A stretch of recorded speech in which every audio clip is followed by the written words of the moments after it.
রোহিত বাজারে সবজি বিক্রি করত। রোহিত সবজি বিক্রি করে তার পরিবার চালাতো। রোহিত বাজারে শেষে তার পরিবারের জন্য বাজার করত, যেমন ডাল, পটল, আলু, মাছ ইত্যাদি ইত্যাদি এইরকম বাজার করে আনতো। রোহিত বাজারে গিয়ে সবজি ভালোই বেচা কেনা করত। কিন্তু আজকে সবজি বিক্রি করতে করতে রোহিতের সন্ধ্যা হয়ে গেল। তাই রোহিত বাজার থেকে একটি মাছ কিনে বাড়ির দিকে ফিরছিল। রোহিতের আজকে বাড়িতে ফিরতে অনেকটাই রাত হয়ে গেল, তাই সে তাড়াতাড়ি যাওয়ার জন্য একটি জঙ্গলের রাস্তা দিয়ে চলতে লাগলো। সেই জঙ্গলেই থাকতো একটি পেত্নী। খাও মাও খাও, মানুষের গন্ধ পাও, মানুষের সাথে আবার মাছের গন্ধ পাও। কে আসছে এই জঙ্গল দিয়ে, গিয়ে দেখি তো একটু। এইরকম কথা বলে সেই পেত্নীটি তখন অদৃশ্য হয়ে বিক্রমের কাছে যেতে লাগলো। পেত্নীটি গিয়ে বিক্রমকে মাঝপথে আটকিয়ে দিল। এই মানুষ জাতি, আমাকে মাছটি দিয়ে দে, তা না হলে আমি তোর গার মটকে খাবো। আমি ভালোই ভালোই বলছি, তুই হয়তো মাছ দে, না হয়তো জীবন দে। আজকে তোকে আমি ছাড়ছি না, আজকে এখানেই তোর গার মটকাবো আমি। পেত্নীর মুখে এইরকম কথা শুনে তখন বিক্রম একটু ভাবলো ও ভেবে বলল, তুমি কেন আমার গার মটকাবে? আমি তো এই মাছটি তোমার জন্যই এনেছি, তোমাকে দেওয়ার জন্য। আমি তো জানি তুমি এই জঙ্গলে থাকো, তাই তো আমি মাছটি তোমার জন্য কিনে আনলাম, তোমাকে খাওয়ানোর জন্য। চলো পেত্নী, তোমাকে আমি আমার বাড়িতে নিয়ে যাই। এইরকম কথা শুনে তখন পেত্নীটি বলল, কেন আমি তোর বাড়িতে যাব? আমি তো তোর মাছটি এখানেই পেতে পারি, অথচ তোর বাড়িতে কিসের জন্য যাব আমি? আরে পেত্নী, তুমি জানো না, আমার স্ত্রী সর্ষে দিয়ে অনেক জাল করে মাছ রান্না করতে পারে, অনেক টেস্টি হয় তার হাতের খাবার। আমি তো ভাবছিলাম আমার স্ত্রীর হাতের খাবার তোমাকে খাওয়াবো। এখন তুমি ভেবে নাও, এই কাঁচা মাছ খাবে না ভাজা করা সর্ষে দিয়ে মাছ খাবে?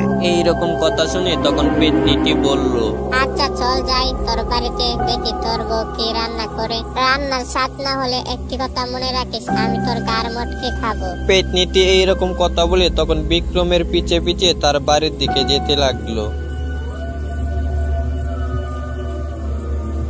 আর বিক্রম পেত্নীটিকে বাড়িতে পৌঁছে তখন বলল, শোনো পেত্নী, তুমি ওই গাছটিতে থাকো, আমি আমার স্ত্রীকে দিয়ে তোমার জন্য মাছটি রান্না করে আনছি। শোনো পেত্নী, কোথাও যেও না, আমি যাব আর আসবো, আর রান্না হলেই তোমার জন্য নিয়ে আসবো।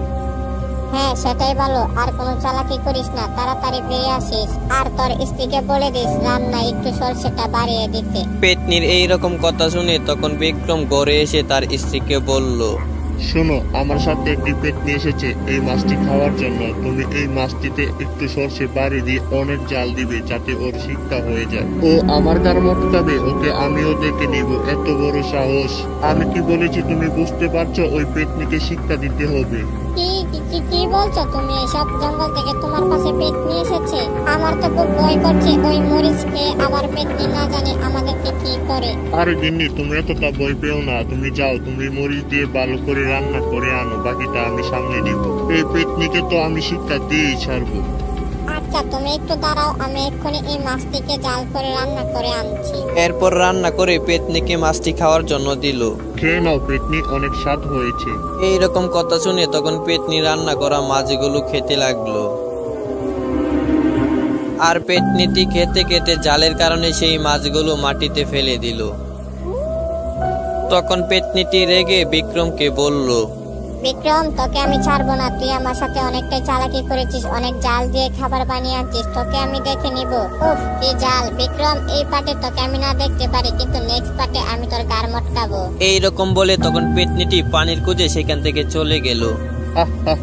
বোকা পেত্নী আসছে আমার গার মটকাতে, এবার খেয়ে দিলাম জাল। যা, এবার গিয়ে মর। আবার বলে গেল আমাকে নাকি নেক্সট পার্টে দেখিয়ে দিবে। আমি নেক্সট পার্টে ওর সামনেই যাব না। না না, ভয় পেলে চলবে না পেত্নী, আমিও আসছি নেক্সট পার্টে। তৈরি থাকিস পেত্নী, নেক্সট পার্টে আমি তোর মুখে আগুন ধরাবো। তো ভিউয়ার্স, আজকের মতো এখানেই বিদায় নিচ্ছি। আর যেহেতু কার্টুনটি মোবাইল এডিট, তাই এতটাও প্রফেশনাল হয়নি। আপনাদের কাছে ভালো লাগলে কমেন্ট বক্সে বলে যাবেন। তো আজকের মতো এখানেই বিদায় নিচ্ছি। সবাই ভালো থাকবেন, নিজের খেয়াল রাখবেন। আল্লাহ হাফেজ।